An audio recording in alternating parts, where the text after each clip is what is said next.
I like to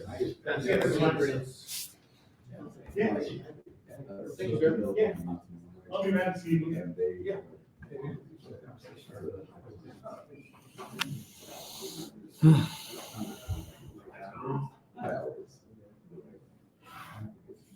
Are we good on time? Oh yeah. Awesome. I just get to start right up. The whole crowd left and the 8 of us are left. This is perfect. So hi everybody. My name is Jeff Blankenburg. I work at DigitalOcean as the head of developer relations there. And one of the things that I spend a lot of time thinking about is the technologies we use today and where they're headed. And so the big one for us all should be artificial intelligence, right? As we think about the things that we're doing and the way that we do our work and the way that all of these things kind of move into the future. AI is going to be at the center of everything that we do if it's not already. And so we have a smallish room. So how many of you are using some AI service every day? Oh, half the room. Okay. It's okay if you're not. You'll get there. Hopefully by the end of this presentation, I'll convince you. But I want to start with a great big disclaimer. So I work for companies that make technology, and I'm not here to tell you anything that I'm about to say. I'm not making you any promises. These are big picture vision kinds of things. So what I don't want someone to do is to jump on Twitter and be like, hey, Jeff said DigitalOcean is launching this next year. I didn't say that. But someone will still tweet that just to spite me. So that's perfect. All right, so let's talk about the future. We're like right there on the forefront, right? And one of the things that I want to make sure I paint a picture for, it feels like moving is bad, right? You want me to stay? Okay, I'll stay. One of the pictures that I want to paint for you is the bright, optimistic future, right? The shiny, fuzzy future, because I think a lot of people, when we talk about AI and we talk about the future and where it could head, you hear a lot of really negative, like downer kind of things, right? I don't actually believe a lot of those things are going to happen. I don't believe that artificial intelligence is coming for all of our jobs. I don't believe that it's going to separate us as humans and create classes of people depending on what your capabilities and wealth and everything else are. But I do think that technology has already changed the ways that we interact with people. And that's what this talk is about, is how do we as people live in a world that has these kinds of technologies? And so just to give a quick illustration of that, I want to start by talking about some of the ways technology has dramatically affected our lives today that we don't even necessarily realize. So I wanted to start with a scary one. Scary technology photo. So just be prepared, trigger warning or whatever. One of the scariest technology photos I could find online, the incoming call. So if you think about the idea of just someone calling you, this has become something that is terrifying. And I remember as a kid, right, you'd get a phone call, the phone was still attached to the wall, and you were sprinting to the kitchen to try to answer the phone and see who it was. And now, if my best friend calls me out of the blue, I'm like, decline. Like, we'll talk later, right? The thing is there's still, this happens all the time. Someone will say, hey man, I'll call you later. Don't. Text me, do something that creates an asynchronous kind of communication, right? And that's the thing that we as humans value. We want our time. You're going to hear me talk a lot about time and a lot about freedom and the flexibility that a lot of this technology is going to offer us. But just text me, bro. So why is that? Why do we feel this way? It's because we feel so incredibly busy and pulled in 1,000 directions all the time. Here's another thing that's impossibly hard to do. Getting together with your friends on a random Tuesday night, right? So imagine sitting around at a table like this 30 years ago. Nobody has a cell phone in their pocket.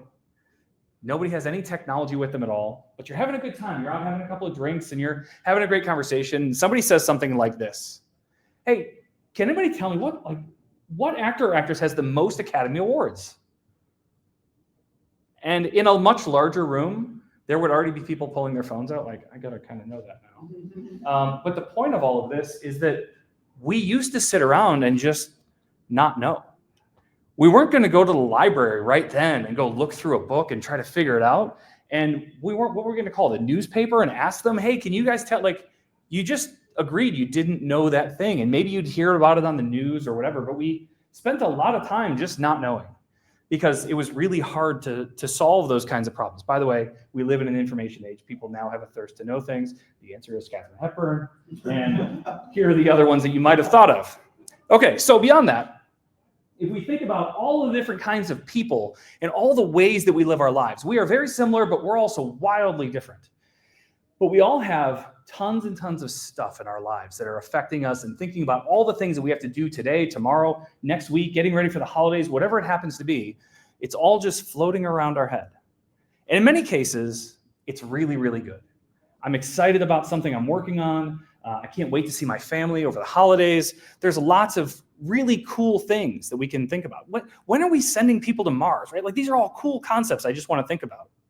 But there's also these, right? How am I going to get this all done? How am I going to pay all my bills? How am I going to get all this work done when my boss keeps calling and adding more to the list, right? Whatever it happens to be. So as we have all of this, what I'm here to propose to all of you is the idea of a fully autonomous AI companion. Now, this isn't like Alexa or any of the other kind of services that have tried to like help you when you ask proactively for something and it gives you something back. I'm talking about a service that you work with and train and is always kind of sitting on your shoulder, ready to help you whenever you need it, more proactively than reactively. It knows your preferences. It knows what you like. So here's a great example. You're sitting at your desk, you're slammed, you've got meetings stacked the whole day, and you don't even know when you're going to get lunch. You might say, man, I'm going to be so hungry, I don't know when I'm going to get lunch. Or it might just look at your calendar and say, he's not going to get a chance to eat. I know what he likes. I'm going to order this thing from this restaurant. I'll just have it delivered for him. This is all stuff that I've kind of already agreed to as part of working with this, but like, it just handles that stuff for me. Think about what that really means. It had access to my credit cards. It had the ability to know what foods I like and don't like. It had the ability to look at my full calendar and see everything that was going on in my day. We start to get a little like that guy with the phone call, right? Like, ooh. This stuff doesn't work naturally. And let me explain why. I want you to imagine you're out camping with some friends, and you wake up, you walk out of your tent, you see this beautiful view. And from the forest line there, you see me sprinting on a straight line right to you. My hair is all disheveled. My jeans are soaked up to my knees with dew. And I'm like, you better enjoy that sunrise because this is the last one. Every single one of you would be like, what? No, that's not the last sunrise. What are you talking about? And no matter what crazy thing comes out of my mouth, you're not going to believe me. You have enough science and history and belief in the fact that that sun's going to rise every single day, that it doesn't matter what I tell you. You're going to have the full faith that that thing's happening tomorrow too. That's how this thing has to feel. You have to have that kind of trust that it's going to do the right things at the right times, the way that you would want it to happen. That's on us. We're the developers. We're the ones that are going to be building a lot of this future. And if we don't put trust as the forefront of everything else that we build, and you'll see that as we get into this, we're going to miss out in a big, big way. Let me show you an example of something you think you trust. Everybody owns a pair of headphones, right? Let's think about your Bluetooth headphones for a second. You have a call coming up in 30 minutes with the CEO of a company that's going to offer you a huge amount of money to come work for him. You're sitting in an airport. Do you trust that your Bluetooth headphones are going to connect the first time and that they're going to last the entire time that you're talking to this person?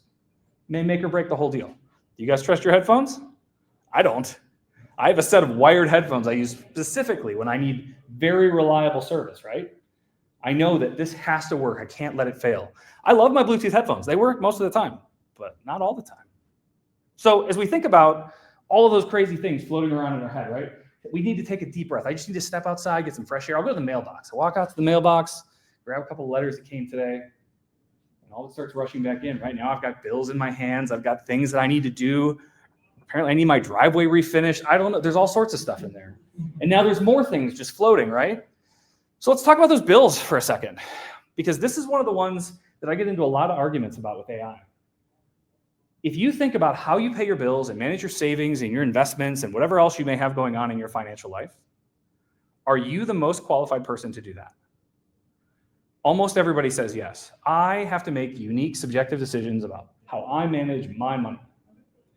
And I would argue that we're almost all the worst at that because we prioritize things different ways. Imagine if you could just have an agent that said, I want you to retire at 55 years old or 60 or whatever your age happens to be. And then it does everything else for you. It automatically invests things, it automatically saves things. It says, here, you have this much left. If you go over what your budget should be for that month and you pull into a McDonald's drive-thru, it says, no, you've already overspent this month. Get out of that line, right? It can start to proactively make you aware of what your life is like. And it wouldn't be nice either. I have to imagine it would be like, get out of line, fatty, you can't afford this, right? Like whatever it would be. But that would really affect me if I was sitting in a McDonald's line like that. There's plenty of other examples. I wanted to show a quick demo here. Has anybody used Cursor? If you guys haven't played with this, I just wanted to show you this very quickly. This is another way that I save a ton of time in my life. So I won't spend a ton of time thinking about the app or what's going on. This looks a lot like VS Code if you've ever used this. But one of the things that I thought was super cool about this is I wanted to add something to my website. It's a simple, basic Hello World site. And I wanted it to call out, there's a public API available called the Star Wars API. And it has images, it has all sorts of information about characters, all sorts of cool things. And I wanted to get an image randomly chosen from that API, pull it into my website and display it. And I thought, well, okay, I could sit down and code that, and I got to figure out the API endpoint or whatever. In Cursor, this is literally all I'm going to do. I want to show a random photo of a character from the Star Wars API on this page.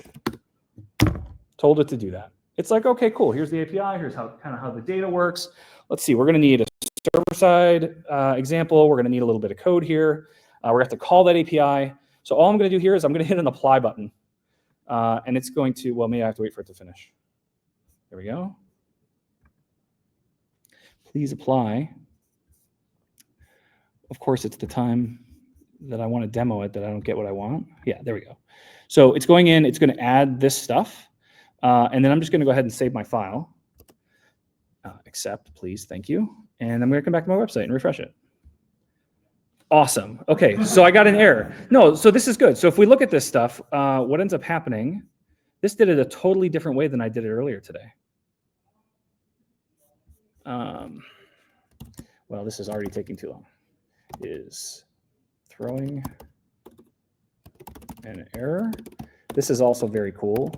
I'm going to come over here and I'm just going to take this and say, hey, you got me an error. Fix it.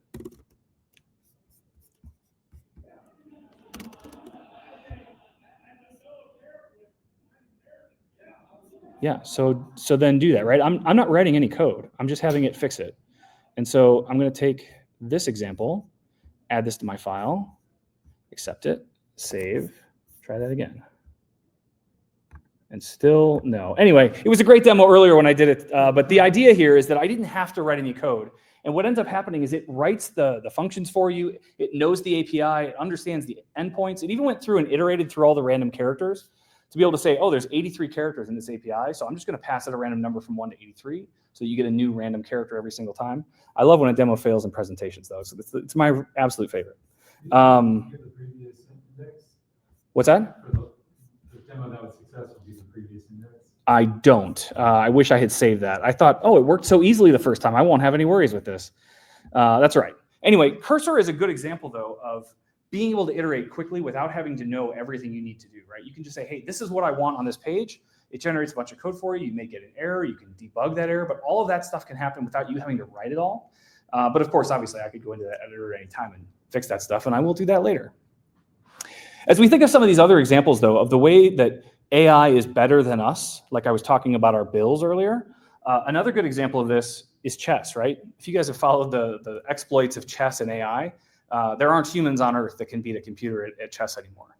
If you think about the stock market, I don't know how many people have spent a lot of time thinking about how the stock market works, but there are entire buildings in New York City, as close to the stock exchange as they can get, that are building applications, algorithms, meant to trade minuscule amounts on tiny little iterations. And so it's buy, sell, constantly just moving. They see it move up a penny, they sell. They see it go down a penny, flip that. But you know what I mean? Like they're constantly moving faster and faster.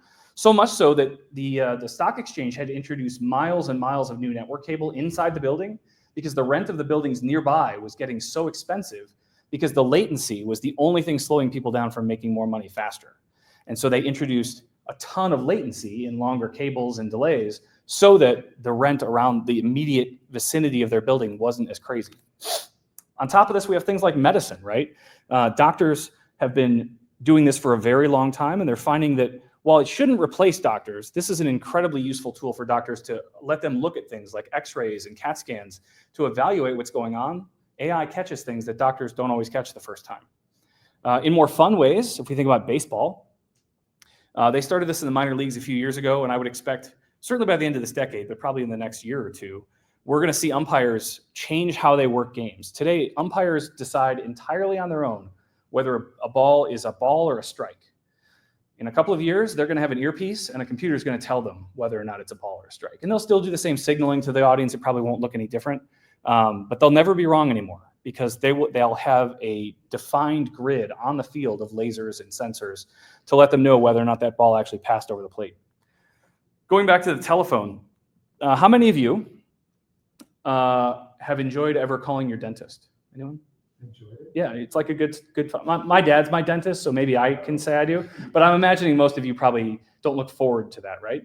I always think of the phone call to the dentist or anything where you need to schedule an appointment as kind of a manual data merge, right? You and another person are like, hey, I have next Tuesday at 2, and they're like, no, dentist isn't free. Okay, how about this? Like, you're just manually pushing data back and forth until something finds a match.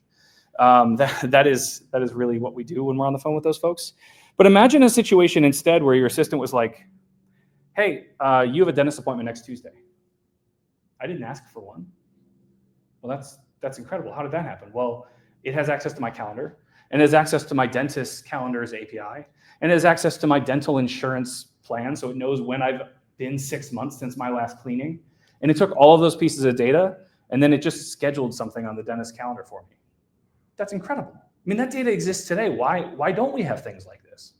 Well, it's because every service has a walled garden and nobody wants to share their data, and it's chaos all the time. But it feels to me like this is a very solvable problem today, but it'll be another 5 or 10 years before we really get something like this. Okay, as we talk about technology, let's talk about solving one of the hardest problems the world has ever seen.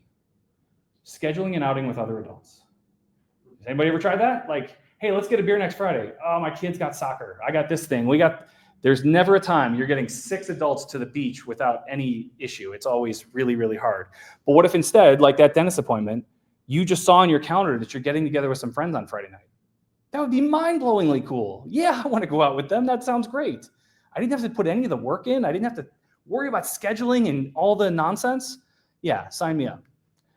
What about the mortgage on your house or even the rent? There are things that fluctuate in the market, right? And so you pay a lot of attention to mortgage rates when you're looking for a house. But what about 2 years after you've gotten that house? Are you still watching mortgage rates every week, every month? Probably not. Sometimes it's worthwhile to refinance. What if an agent was constantly watching that for you instead of you having to do anything? You just got a notification on your phone that says, hey, I just saved you $80 a month on your mortgage. Awesome. It refinanced it for me. It took care of all of the paperwork and all the time that I would need to worry about it. And I just have an $80 less a month mortgage payment. The last one here that I want to talk about is the idea of a shopping list. This is the first thing that every developer builds when they want to build an app for a new platform, right? If you look at anybody that has a platform, mobile phone, whatever it is, the first sample is always a to-do list. It's because it's simple and easy to use. But have you ever had a to-do list that you've stuck with? It's hard, right? It's because the technology never meets you where you as a person are. You, the human, don't match with this specific to-do list. It doesn't meet you where you happen to be. And so lots of people would say, well, if you're going to try new things, if you're going to set new goals, new mindset, new results, right? Like you gotta do things to get the new results. And that's why we have so many successful New Year's resolutions, right? Like that just never actually pans out. We don't meet where those things are. We end up continuing to live in our old patterns. And that's where something like this assistant can kind of meet you in the middle. They're going to meet you where you happen to be and make it much easier. So think about that to-do list or shopping list, right? We can put sensors in our refrigerators and our pantries now to be able to recognize when we run out of things. Awesome, then let's start doing that. We can do little things like when you leave your house and you leave your garage open, it can notice geofencing and say, hey, I noticed nobody that lives at this house is home right now. I'm going to close the garage for you. I mean, that's a costless effort, so just close it. There's lots of things where you might want to ask my permission, and that makes total sense too. But in this case, let's close the garage. And this isn't fair. This is like a stock photo. This is my garage. So if you think about, nobody? Okay. Not really my garage. But as we think about how some of these problems start to get solved, right? Another great example, and this is a story I bring back from when my son was about 7 years old. I was getting ready to make some really rich homemade mac and cheese at home. And so I had the milk and the cheese and the butter and the noodles. Everything was ready to go. But I needed to take my daughter to ice skating practice. It's going to take us about an hour and a half. And when I came home, I'd get it all ready. And so we go to ice skating practice, and while I'm gone, my son, unsupervised, found a pack of Oreos in the pantry, took the milk out, poured a glass of milk, spilled the rest of it in the sink, and ate a bunch of Oreos.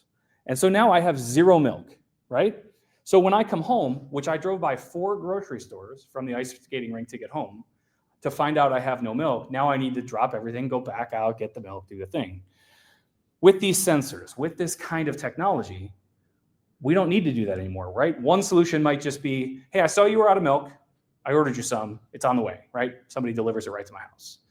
There's lots of other services. Amazon has a bunch of things like Dash replenishment that will recognize when your printer's running out of ink or when you get low on other kind of things like laundry detergent. But all of these things tie into that same kind of technology, that same assistant.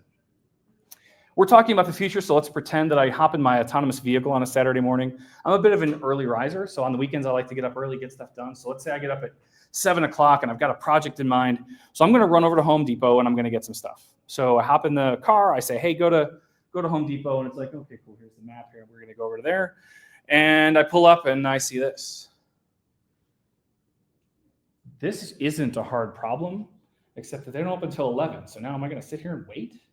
No. Am I going to go back home? That sucks. I'm already out. Like, these kinds of data problems are not hard. There's lots of places working on making sure that you just know when places are open or closed. But has anybody typed something into GPS and said, I'm going to go there, and had it tell you, oh, they're not going to be open when you get there? Seems like we should have this on a regular basis. The last one, and this is the one that I think is probably the biggest, revolves around the idea of e-commerce. I think this is going to be by far the biggest disruption we're going to see from AI in the next 10 years. Like, hands down, huge. Think about for a moment why you shop at these places. And I'm assuming there's maybe a couple people in the room that are like, I would never shop at those places. But everybody shops here. There's a reason that they're gigantic powerhouses in retail. But think about why. Like, I'm just curious. We have a minute, so let's have a discussion about it. Why do you guys shop here? I have a huge selection, right? Convenience. Anybody else? Cost? Do you think they're always the cheapest? No. Probably not. I'm just aware of them. Right, but you have brand awareness, you have convenience, you have speed, right? I only had to go to one place to find the thing. I didn't go to every website that could possibly sell this product and do a price comparison on everything. They're close enough. That's a price I'm willing to live with. I'll just order it, right? But we do that primarily for the convenience and speed, right? It makes my life easier. I don't have to spend a lot of time buying that thing, especially a lot of the commodities. Now, I asked AI to generate a picture of things that I would rebuy many times in my house. If you look closely, there's some weird stuff like this toilet paper.